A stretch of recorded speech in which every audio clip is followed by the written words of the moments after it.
जय श्री गणेश, जय श्री श्याम। श्री जी ज्योतिष चैनल के माध्यम से आपके सामने हम श्री शंकर भगवान का जो हरियाली तीज का जो व्रत कथा है वो लेकर के आए हैं।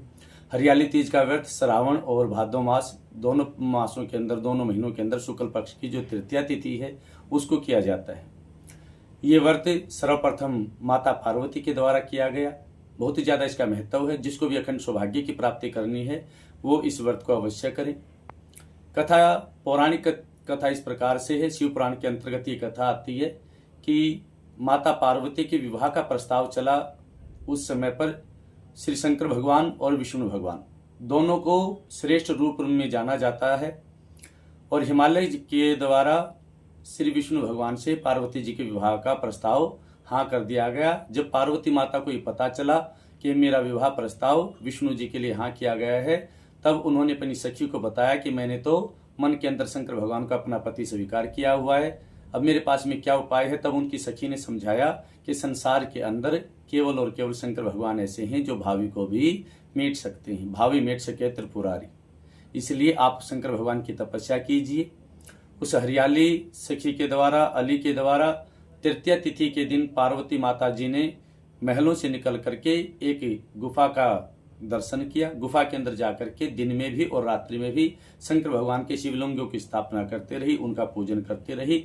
जब ये समाचार हिमालय राज के पास में गया कि पार्वती जी अपने महलों के अंदर नहीं है, वो सारे हिमालय क्षेत्र के अंदर उनको खोजते रहे।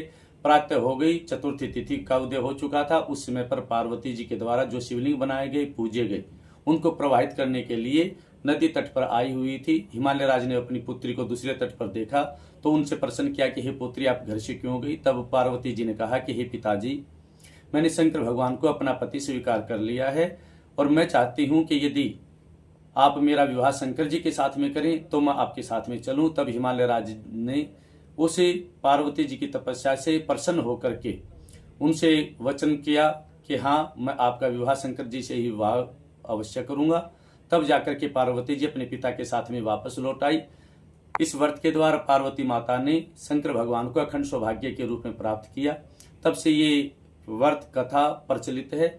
जिस प्रकार से पार्वती माता को अखंड सौभाग्य सुख की प्राप्ति हुई, उसी प्रकार से जो इस व्रत को करते हैं, शंकर भगवान की पूजा करते हैं, माँ पार्वती जी की पूजा इस दिन करते हैं, सभी को अखंड सौभाग्य की प्राप्ति होती है और गणपति जी महाराज जैसे बुद्धिमान पुत्रों की प्राप्ति होती है।